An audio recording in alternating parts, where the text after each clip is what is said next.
Prithvi Shantirantariksha Shantir Dyav Shantir Disha Shantiravantara Disha Shantiragni Shantir Vayu Shantiraditya Shantish Chandrama Shantir Nakshatrani Shantirapa Shantiroshadaya Shantir Vanaspataya Shantir Gau Shantiraja Shantirashva Shantir Purusha Shantir Brahma Shantir Brahmana Shantir Shantireva Shanti Shantirme Astu Shantihi.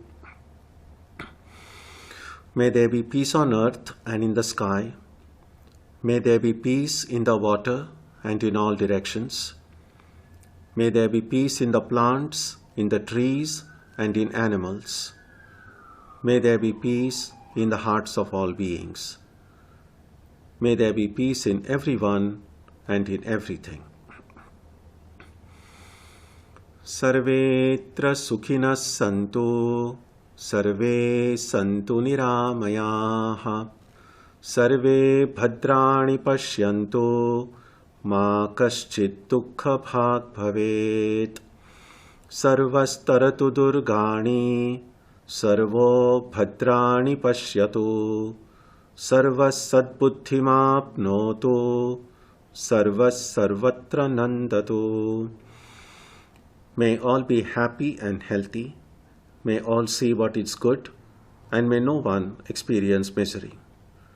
May all overcome their obstacles and acquire good tendencies. May people everywhere find joy and fulfillment.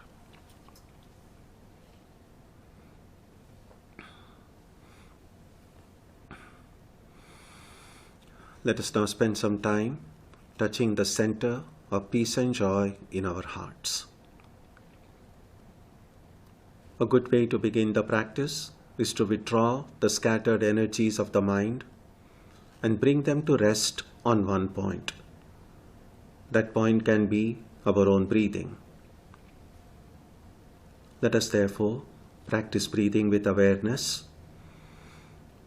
As we breathe in, let us visualize that our body and mind are being filled with love, strength, and compassion.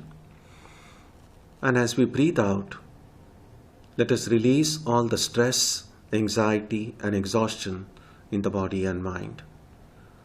Let us practice this way for a while.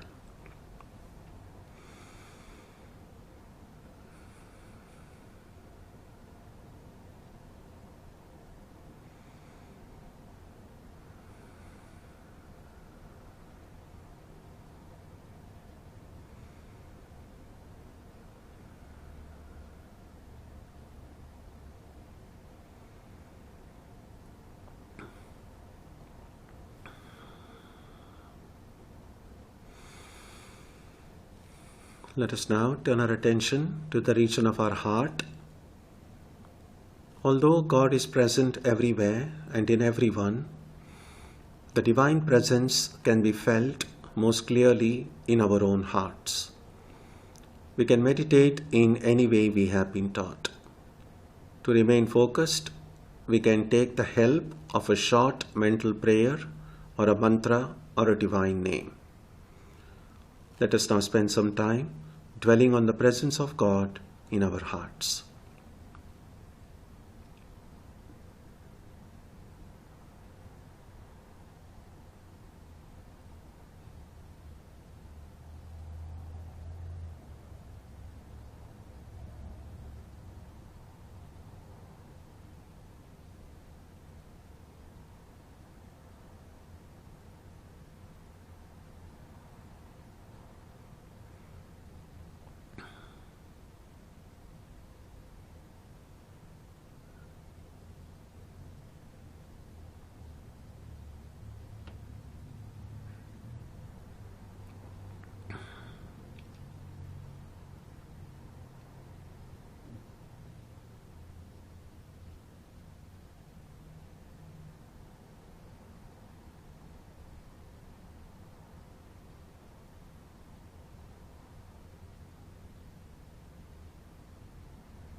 Asatoma Satgamaya Tamasoma Jyotirgamaya Mrityorma Amritam Gamaya Aviravirmayeti Rudrayatte Dakshinam Mukham Tenamam Pahi Nityam. May the Divine lead us from the unreal to the real, from darkness to light, from death to immortality. May the Divine Consciousness fill our hearts and protect us.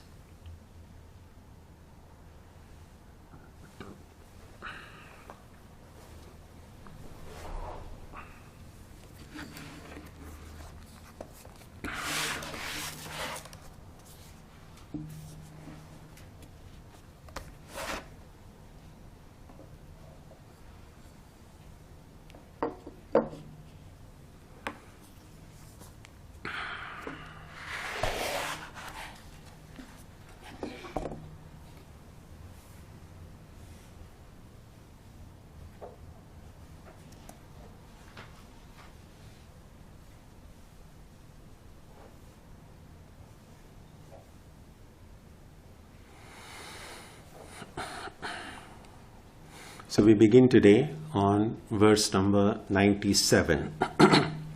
In the earlier verse, on 96, we saw what the constituents of the subtle body are. It said it's a city of 8 constituents, the 5 senses of action, the 5 senses of knowledge, that is Karmendriya, Jnanendriyas, 5 forms of prana, 5 primal elements,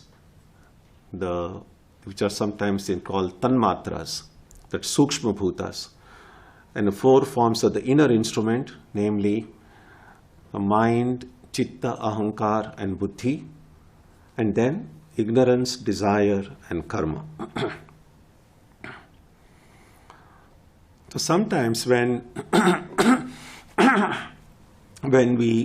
a person passes away, and normally in English we say, this person is no more, that's not really accurate. What is no more is really this body. Even the body doesn't vanish after death. The body is still there. It's just that it no longer is functional. In the other ways death gets expressed is when we say, a person has left us. In India, in many Indian languages, it's very common to say, he has left the body. Sharira tyag, that's how it's going. The body has been left. So what is exactly left? When you say the person has left and gone away, what and who has actually left? And you see all the things listed in verse number 96. These are the things that leave when death occurs, along with the Atman, of course. Because all of these things mentioned here in verse 96, they are all jada, they are all material things. On their own, they cannot go anywhere. It's like a chair. If you leave a chair somewhere, on its own the chair doesn't go anywhere, unless some conscious being goes and moves it. So similarly, the Sukshma Sharira also, if it has to go somewhere, somebody has to take it. And so because of the presence of the Atman, which is consciousness, that the Sukshma Sharira is able to go from one place to another. So let's look at verse number 97 now. Idam shariram shrunu sukshma saudnitam lingam tvapanchi krita bhuta sambhavam savasanam karma phalanubhavakam swa ajnanato anadi rupadhiratmanah swapno bhavatyasya vibhaktiyavastha swamatra sheshena vibhati yatra. Listen to this. Known to be subtle, this body is the symbol of the self and is made of the elements before Panchikarna. It contains latent mental impressions and the results of karma are experienced through it. Its superimposition on the Atman is timeless, resulting from the Atman's own ignorance. The dream is its distinct state where it truly shines as itself. Several important points are mentioned here, so pay attention. That's why it begins with saying, listen to this. This is a thing sometimes you will find in many texts, that clearly when the teacher is teaching, and it's expected the students are listening, but there could be some parts of the teaching which need a special attention, because sometimes while listening our mind can get distracted. So sometimes you will see in many of these books, the teacher will specifically say, now listen carefully. That's what is said here. Shrunu, Shrunu is a word. Shravanam, Shravanam is hearing. Shrunu means now listen, hear carefully. So the first characteristic of this is clearly, it's known to be subtle. Now why is it subtle, sukshma? Because it is made from the elements before Panchikarna. Now I had briefly mentioned this before, that one of the questions that can come is, how did this material universe come? And usually we see any of the final products is usually starts from some basic elements. And so what are the building material for this material universe? And so what are the primary elements from which this entire universe has come?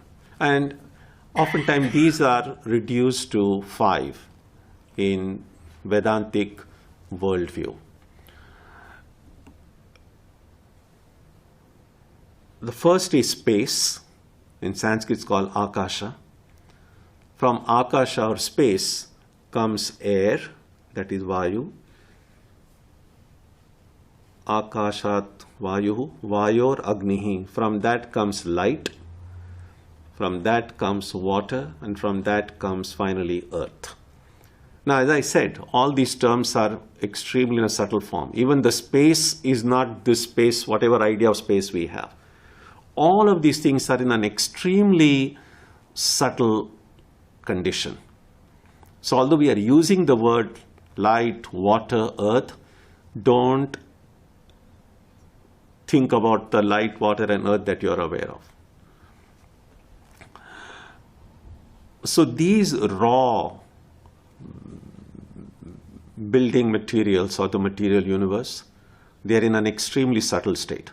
Now they undergo a process which is called Panchikarna, by which all these 5 primary elements mix up.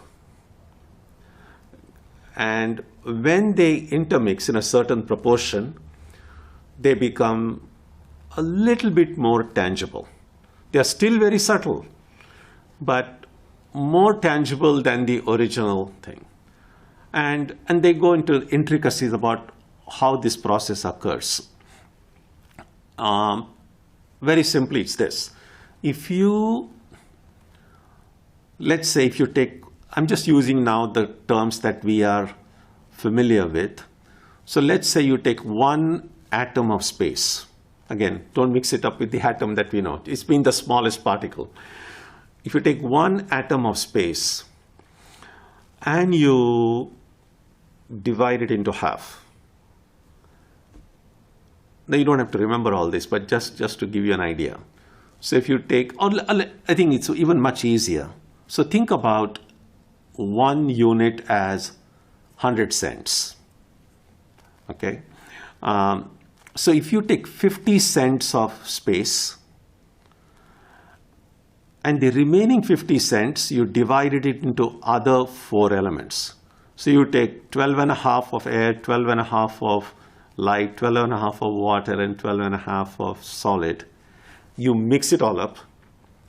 So you'll have 100 cents, one full atom, of which the major component is space. So this atom is space become a little bit more tangible because it has got mixed up with these other things. So similarly, you'll have one tangible of the other elements also. So that is how from the subtle state, gradually this universe becomes more gross, more subtle, more solid. So this subtle body is made up of elements even before they mix up. So the idea here is to tell you that it is extremely subtle, which is why it cannot be seen by the senses, we don't know anything. That's why it is sukshma. The next phrase used in this verse is lingam. Lingam means a symbol. So the sukshma sharira, the subtle body, is the symbol of the self. Now, why is it a symbol of the self? Because the best way the self is experienced right now by us is with the sense of I. That I am someone. So my sense of I is the way the self manifests to me. Now we will see that this sense of I remains with us in the waking state. It is with us in the dream state also. That is why we wake up in the morning and say, in my dream I did this, I did that. So there was I present there as well. But there is no sense of I in the deep sleep state. So we can say that what is present in waking and dream, but not present in the deep sleep state, that is the one that gives us that I sense. Now, this body that we are aware of this body only in the waking state. We are not aware of it when we are dreaming. When we are asleep, we no longer are aware that we are just lying in our bed. So this gross body is present, or awareness is present only when we are awake. It's the subtle body that is present both in the waking state and also in the dream state. But it is not present in the deep sleep state, because in a deep sleep state we are not aware of neither sukha dukkha, none of the characteristics of the mind. And that is why the sense of I is identified with the subtle body. Because when a subtle body is present, the I is present. When a subtle body is absent, the I is absent. And that is why it is the symbol of the self. Next important characteristic mentioned here is that it contains latent mental impressions.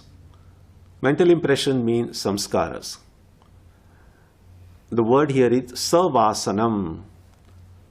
So the body, the subtle body, is the repository, is the container where all the samskaras are held.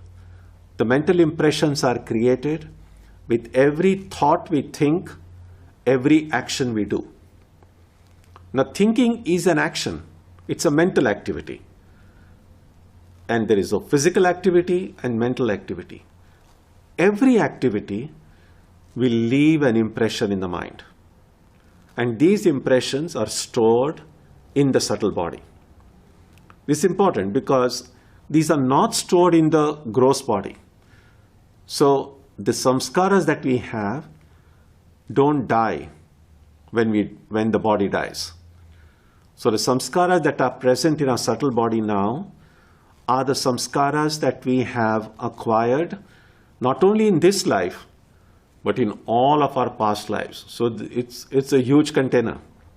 And of course, it's a very subtle, it's so subtle that I don't know how much space is needed to hold all these gazillion samskaras which are there. It must be a very powerful computer there to be able to compute such huge numbers. The next important adjective in this verse 97 is called Karma Anubhavakam, where you find it says, the results of karma are experienced through it. Now, the results of karma in terms of experience are basically only two. We call it sukha and dukkha, joy and sorrow. Now, the extent of the joy and sorrow, whether it is too much or too little or mild, the way that joy and sorrow comes to us, there could be a lot of variety there. But basically, our life can be seen as simply some joy, some sorrow. And there are some things which produce neither. So we don't concern with it if it doesn't produce either of them. But what we are affected by in our lives is both. Happiness also we are affected in a positive way, and sorrow we are affected in a negative way. Now, both these are experienced through the subtle body. Again, why through the subtle body? Because we see that joy and sorrow are experienced in both waking and dream state. And the subtle body is present in both. The gross body is not present in the dream state. That is why the subtle body is considered as the vehicle through which the results of karma are experienced. Next, it says, its superimposition on the Atman is timeless. Anadi upathihi atmanaha. Now, by timeless, anadi literally means unadi. Adi means beginning, which has no beginning. The only entity that has no beginning is the Atman. Because if something is without beginning, it is also without end. The only thing that is non-perishable, the only thing that is immortal is the Atman. Everything else perishes, including the subtle body. The only difference between the gross body and the subtle body in terms of their perishability, I don't know whether perishability is a word, is maximum a human life, a human body, in the best of circumstances would live 100 years.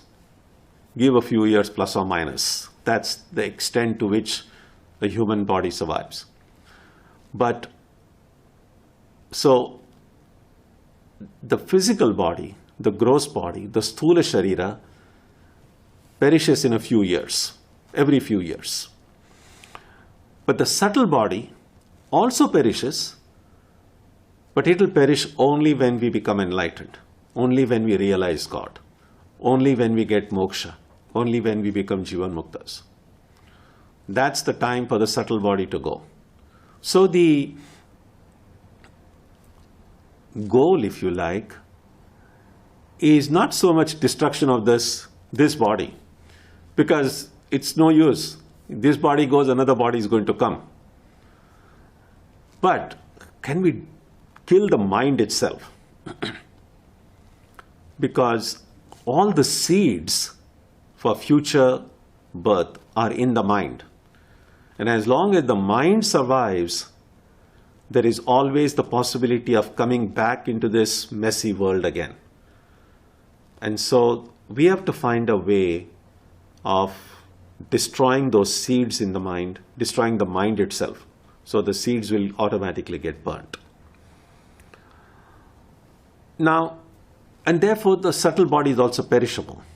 It's not really timeless,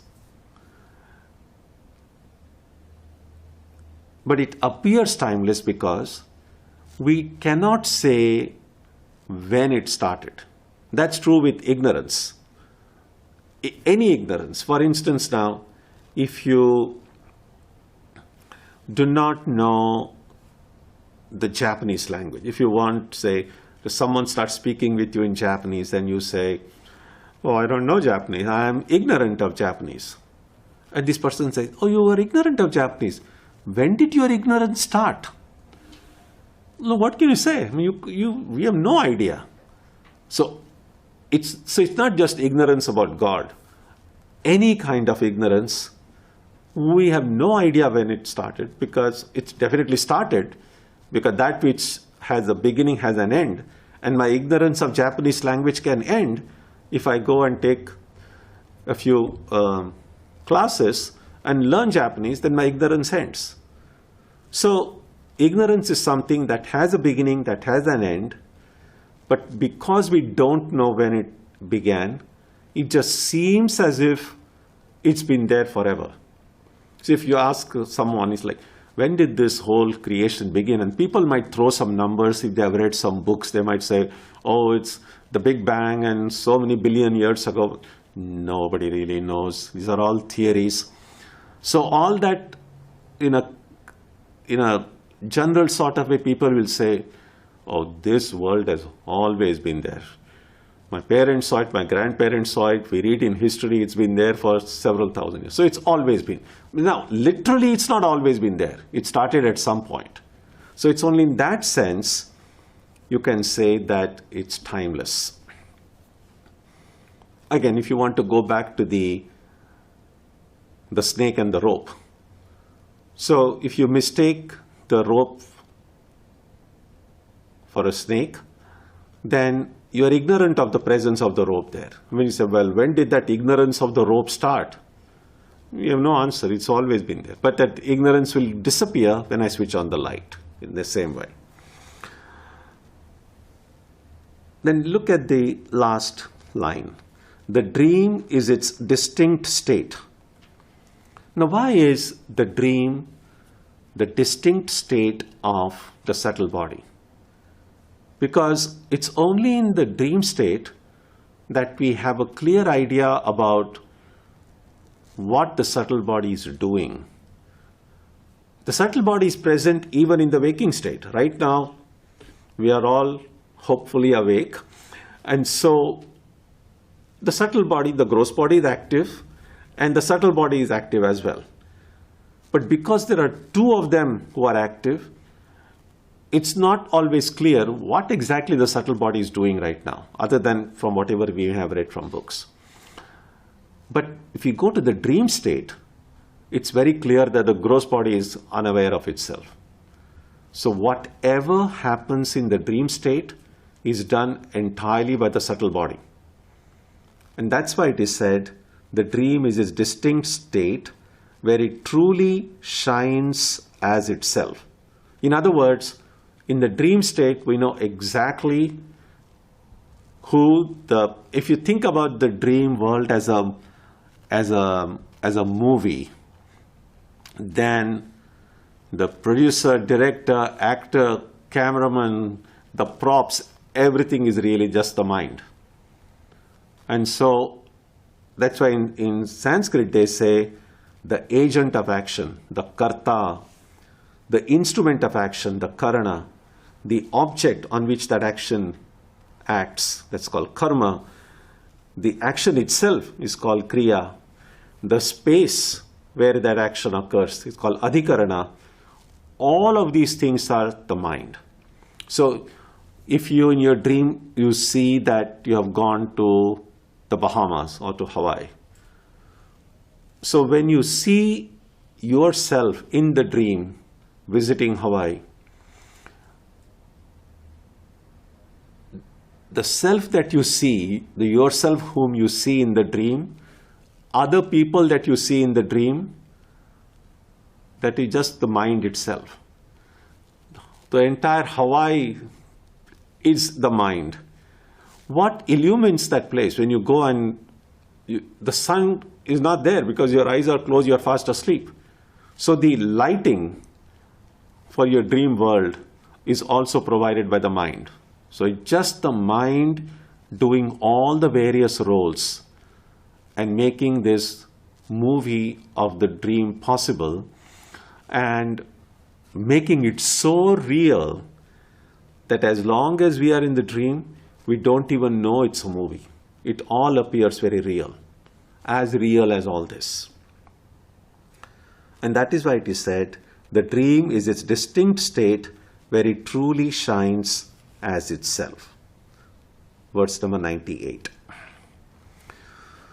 Swapne tu buddhihi swayameva jagritakalina nanavidha vasanabhihi kartradi bhavam pratipadya rajate yatra swayam bhati yayam paratma. Acquiring the sense of agency, etc., the mind alone reigns in the dream state, along with the diverse desires from the waking state. The Supreme Self is here self-resplendent. It's just an explanation of what I just said, that this idea of kartra, the subject, the object, the instrument of activity, everything is produced by the mind.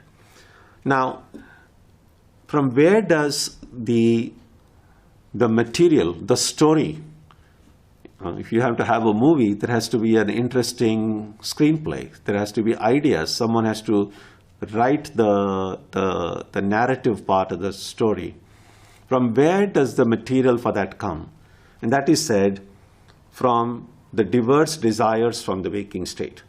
So all of the samskaras we have acquired in the waking state, and remember, all those mental impressions are in the subtle body. So essentially, it just goes and grabs, oh, I want to show a movie today, I want some ideas. So it just picks up some of the subtle desires in the heart and then connects them and projects a story. So that is what is meant by saying the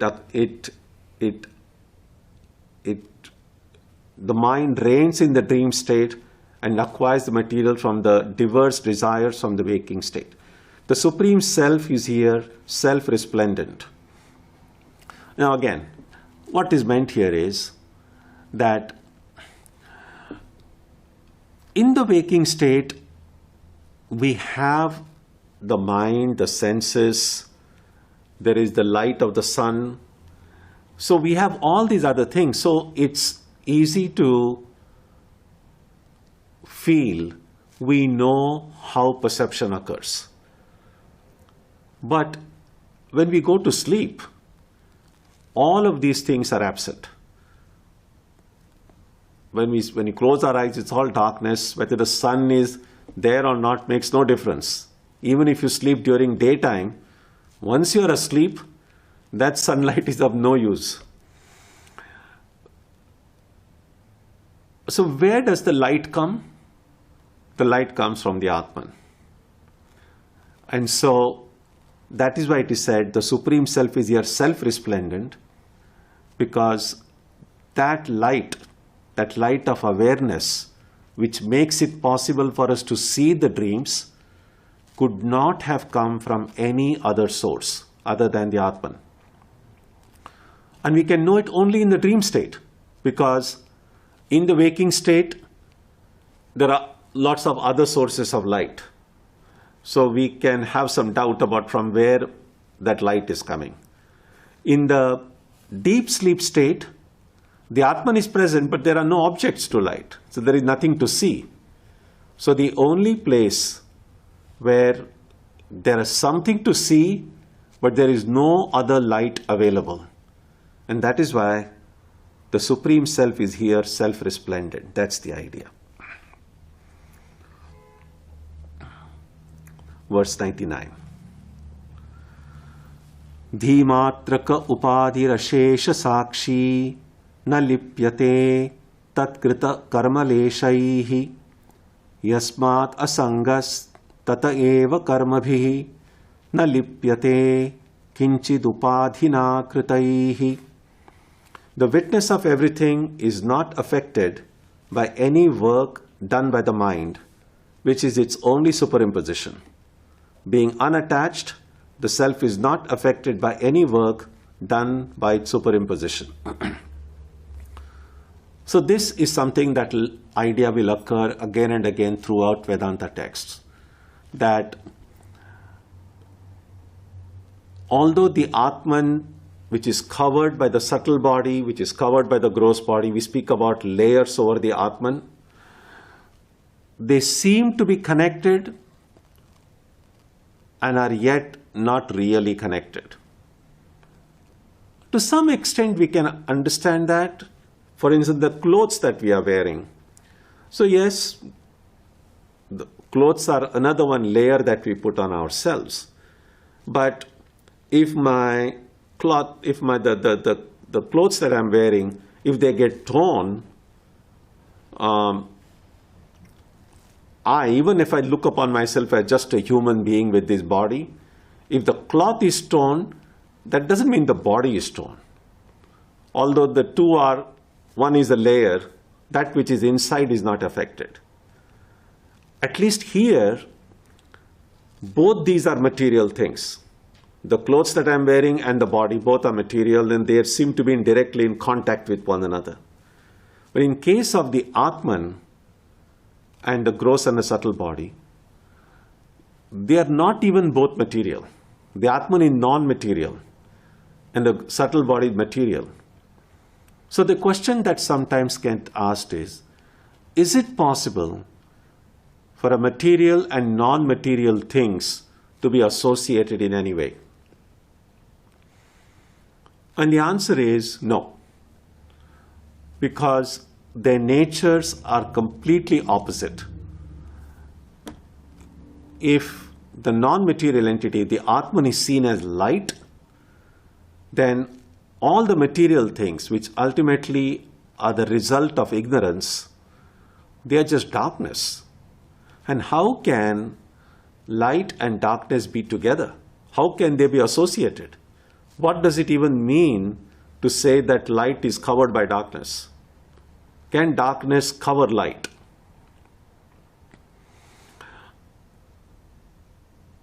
So these are the kind of questions that get asked in Vedanta. And what they say is, it's impossible. It's impossible for the Atman and the Sthula and Sukshma Shariras to be in any way in contact with one another. It's not possible. But they do seem to be in contact. They do seem as if they are there. That's why we keep speaking about the Atman and then the layers over the Atman. So how come something that is so impossible has now become possible? And the only way an impossible thing can become possible is if it has not really happened. It's like, suppose I say, oh, look at this tree that has grown up here suddenly. And you say, where is the tree? I don't see any tree. They say, no, it's not really. Really nothing has happened. Just imagine. And then you say, okay, imagination, there's no problem. You can. It's like one friend was saying, he said, let me tell you, imagine that you're a millionaire. And he wanted to continue the story, but the friend said, wait a minute, if I just have to imagine, then why a millionaire? Why not a billionaire?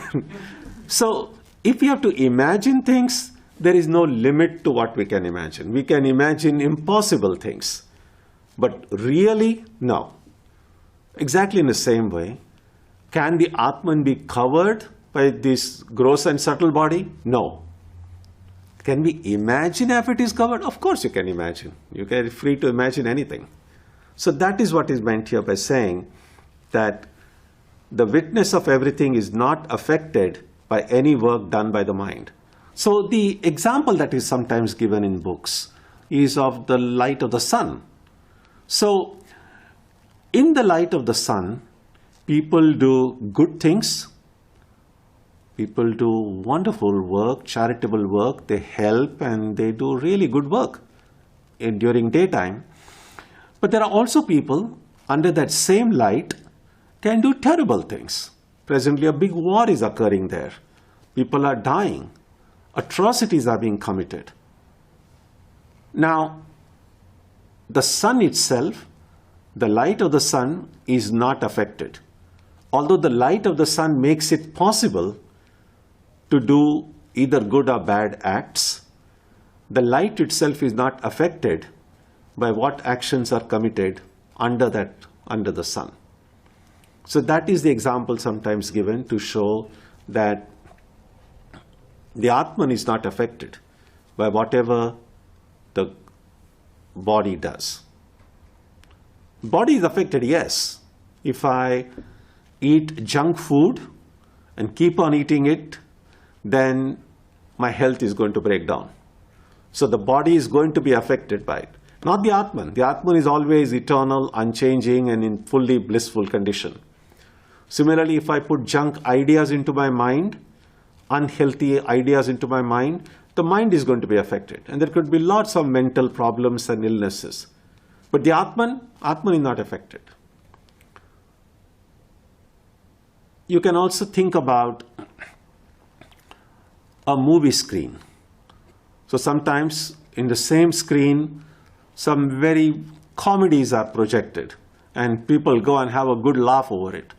In the same screen, sometimes they'll have some terrible tragedies, some sad stories being projected. But the screen itself is not affected by what movie is projected on it. So these are some of the ways we can understand why and how the Atman remains unaffected by whatever the body does. That is what is meant by saying being unattached. And I just explained what that unattachment means, that the two cannot be together. The two are not really identified with one another, except through ignorance. The self is not affected by any work done by the superimpositions. Verse 100. Sarvavyapritikaranam lingam idam syat chidatmanah pumsaha vasyadikamiva takshnaha tenaiva atma bhavatya asangoyam.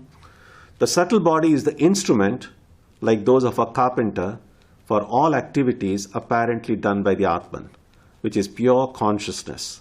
The Atman is unattached. So the Atman, which is really unattached, is apparently doing everything.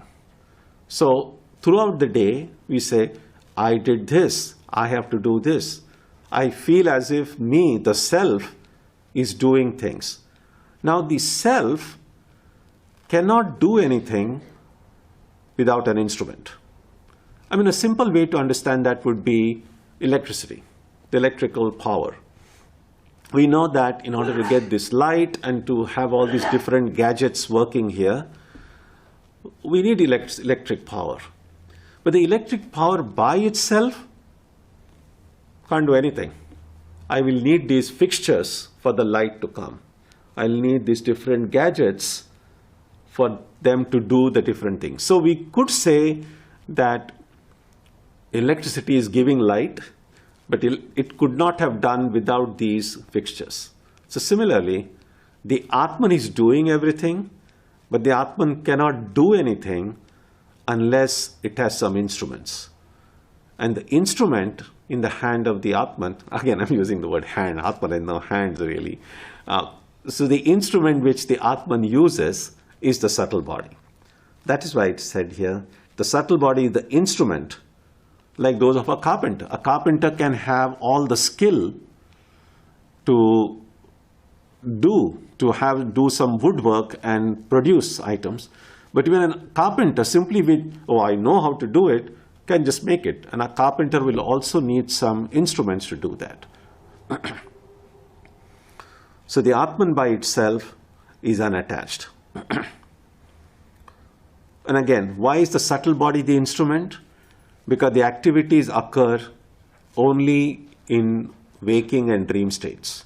There is no activity in the deep sleep state. And there is no subtle body in the deep sleep state either. That's why subtle body is connected with the activities of the Atman. Verse 101. Andhatva mandatva patutva dharmaha saugunya vaigunya vashadhi chakshushaha badhirya mukatva mukhastathaiva shrotradi dharma nato veturatmanaha. Very clear, very simple.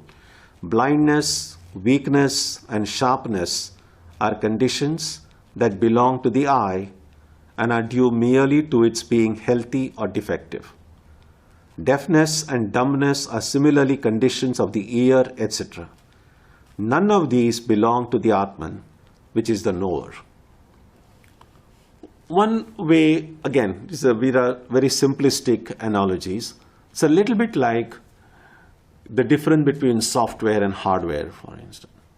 So, if your hardware is defective, that doesn't affect the software. That software will not be able to function. If your hardware has some problems in it, then the applications in your computer may be fine. But the computer itself, if your monitor in the computer doesn't light up, if there's some problem, that doesn't mean that there is a problem in the application themselves. Exactly in the same way that the defects that we might see of various kinds in the human body, that they belong to the body itself. They don't belong to the Atman. The Atman is without any defects. Verse 102. Uchvasa nishvasa vijrumbhanakshut prasyandanadyu utkramanadika kriyaha pranadi karmani vadanti tadnyaha pranasya dharma vashana pipase. Experts in the matter say that actions such as inhaling, exhaling, yawning, sneezing, secreting, and leaving the body belong to prana and the rest. Hunger and thirst are also the characteristics of prana. You might remember in an earlier verse, I think it's verse number 95, that described 5 ways prana manifests. Prana, apana, udana, samana, and so on. So these are the kind of activities that manifests in our body as a function of the prana. And what is pointed out here is that all these activities belong to the prana, they don't belong to the Atman. The Atman doesn't do anything. All the doing, all the activities are done by these different ingredients of the subtle body. 103. Antakaranam eteshu chakshuradishu varshmani aham iti abhimanena tishtati abhasa tejasa. Filled with the reflection of consciousness, the inner instrument, that is the mind, dwells in the body and in the senses, such as the eye, identifying with them as I. So what makes the mind active? What makes the mind look alive is this consciousness that is reflected in the mind. The mind being more subtle, more of it is reflected in the mind than the body. That is why even if the body is weak, the mind can be pretty active. The mind can keep on jumping all the time. Sometimes the body is like, no, I cannot jump anymore. So the body is more gross, and therefore there is some amount of reflection of consciousness in the body as well. That's why the body appears alive. When we say a person is dead, the body is still there, but the consciousness is not reflected in the body. That's why the body is lying motionless. But the Atman, it's the light of the Atman that reflects, that is reflected in the body, reflected more in the subtle body and somewhat less in the gross body. It's probably reflected even less in things which we say are lifeless. So even the table and the chair, there is consciousness there, but it is so little that for all practical purposes we think this is just dead, this is just lifeless. That's why I make distinctions such as animate and inanimate, or living and non-living. But mystics have had experiences when they acquire this ability to see extremely subtle things. Great saints and mystics have seen this whole universe as alive. They speak about the Virat Purusha. The whole universe is breathing. So all these mystical experiences come when we are able to perceive the subtle reality behind the universe. But the more gross our perception becomes, then everything appears oh, this is just atoms and molecules. So it is this consciousness that gets reflected in the body, mind, and senses, and that is why it gets identifies with them all as I. Okay, so we will stop here today. And if you have any thoughts, ideas, questions,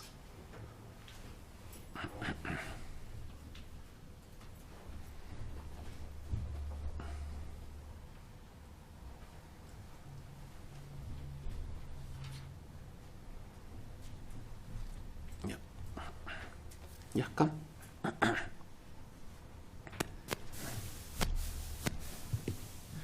Hari Om Swamiji. Swamiji, if the light of consciousness is more obvious in the dream state, if we want to realize that consciousness, is it helpful for us to try to spend time thinking of our dreams and remembering what happens? No, I don't think it's directly connected with that. The only thing is, it's not, I mean, even this world, the waking world that we are seeing, even this is because of the light of consciousness. It's not that only dreams are done, but here that awareness can get sometimes disguised because there is a lot of other lights.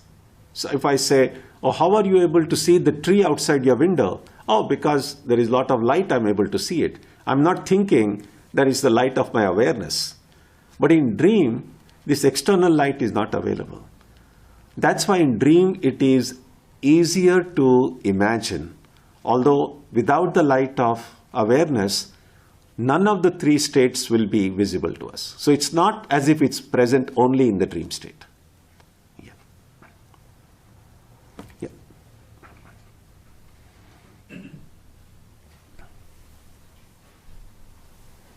Maharaj, after the consciousness leaves the Sthula Sarira, all the subtle bodies that you mentioned in 97 or 96, do they go with the Atman as as projected there with the Atman? Now say that again. The subtle bodies, they need to be carried, right? He said. Right. So, do they go with the Atman as a projection with the Atman? Yeah. They are kind of stuck together as if. Without the Atman, they cannot move at all. Yeah. So the Atman seems to go with them because the Atman is attached to them. That's all. Okay. Yes. So it's just an attachment, no connection. Like as I said, really there is no connection. But because the Atman now has become ignorant, the Atman feels I am connected with them. I mean, why to speak? We think we are talking about somebody else, as if you say Atman. Right now, every one of us, we are attached to so many things. And so we are the Atman.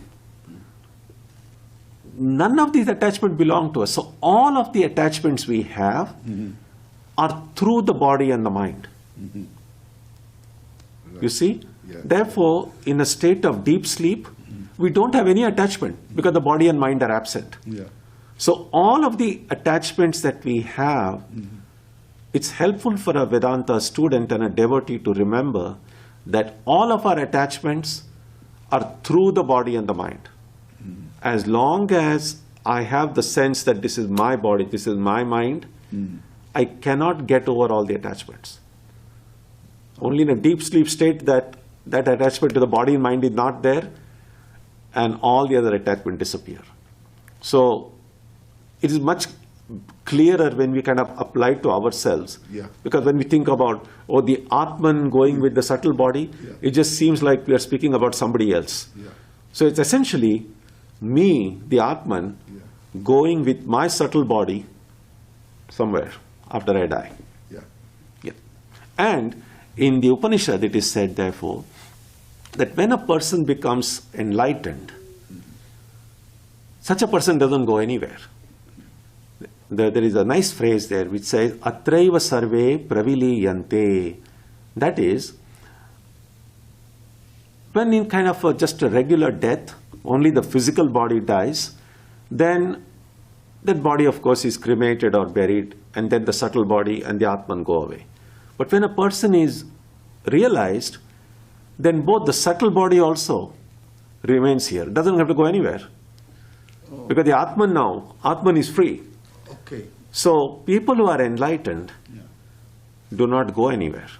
They are always here.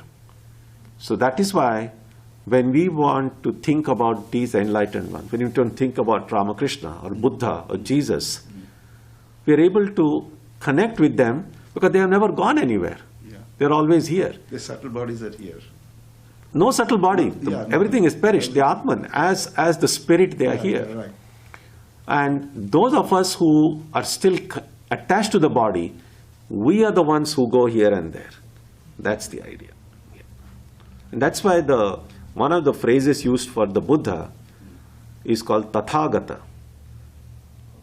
Tathagata, Tatha Agata, which can be translated as thus come, thus went, or it could also mean no coming, no going. And that is why it said is without birth, without death. Because birth means coming, death means going. But an enlightened being neither comes nor goes. That's the idea. Yeah. It's like if we are in this room, if I have to go from, suppose this whole, the extent of the universe is this hall. That's how this entire universe is the size of the hall. Imagine. And therefore now if I have to go from one place to another in this universe, it's possible for me to go because I am smaller than the hall. I am this little person here.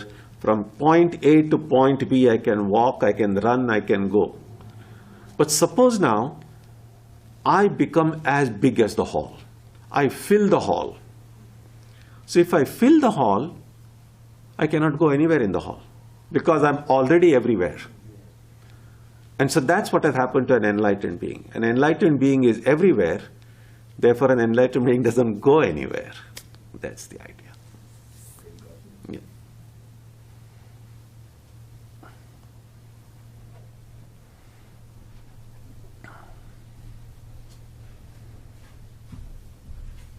Swamiji, so activity produces experience, and experience produces ego. Activity produces all kind of experience we get, and experience produces ego, like happiness, and then that's how it's, sadness. But in deep sleep, there is no activity. But still, who is experiencing that deep sleep? Because when we wake up, we say, oh, I had such a good sleep. Right. So ego is still present in deep sleep? Yes, the self is experiencing it. The self, yes. So in a very subtle form, actually, although we say the mind is not present, in a very subtle way, the seed of the mind is still present. Because the seed of the mind is ultimately avidya, ignorance.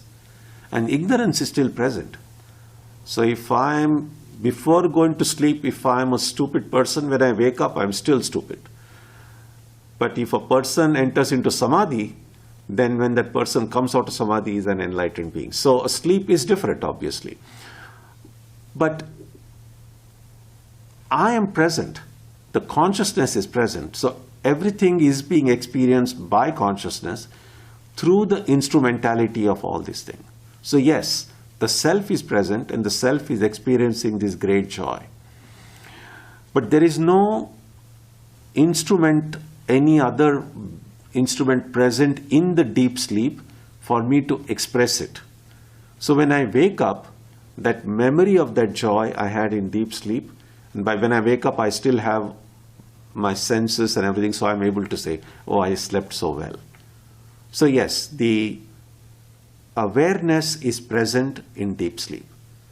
But because there is the joy that is experienced really in deep sleep is partly because it's just the joy of one's own self, because there is no other object present there from which joy or pain can come. So therefore it is said that it is the joy of the own self. So it's a good question. There are no senses present, but experience does occur. So you need senses for activity. You don't need senses for just experience, but you need the subtle body. So the subtle body is still in a very, you could say, even in a more subtle form present there. That's why Swami Vivekananda said in one place that in deep sleep we feel rested, but even in deep sleep we are not like fully rested. Even in deep sleep there is a slight bit of vibration going on, that vibration of ignorance.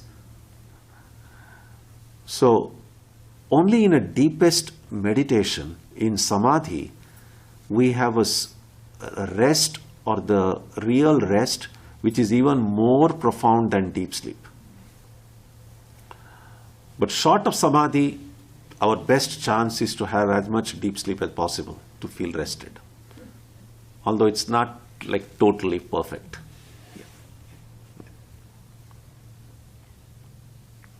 Any other thoughts? Okay, so we will stop here today and we begin next week with verse number 104. Om Jananim Saradam Devim Ramakrishnam Jagadgurum Padapadme Tayo Shritva Pranamami Muhur Muhuhu.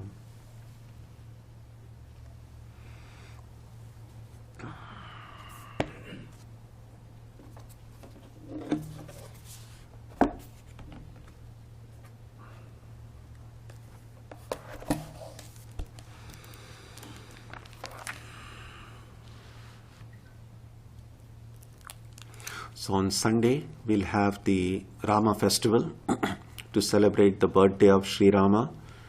We'll have a short worship, there'll be music, and there'll be a reflection on Rama's life and teachings. And then we'll, as we do every year, we'll conclude with a very brief annual meeting of the society. So that's our program for Sunday.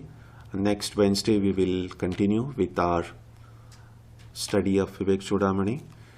And on Saturday, we will resume our evening meditation from 6 to 7. So all of you are welcome for these programs. We'll conclude with a prayer now.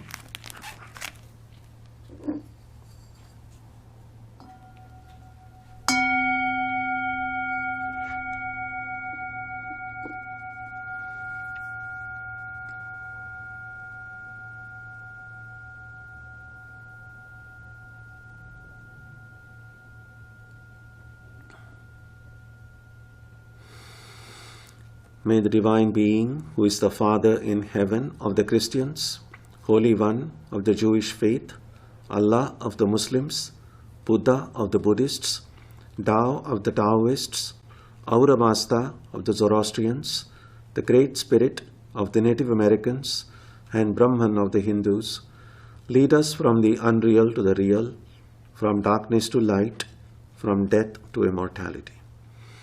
May we be granted strength, freedom, and clear understanding. May we learn to see God in our own hearts and in everyone around us. May God bless us all and fill our hearts with gratitude, grace, and love. Om Shanti Shanti Shanti. Peace, peace, peace be unto all.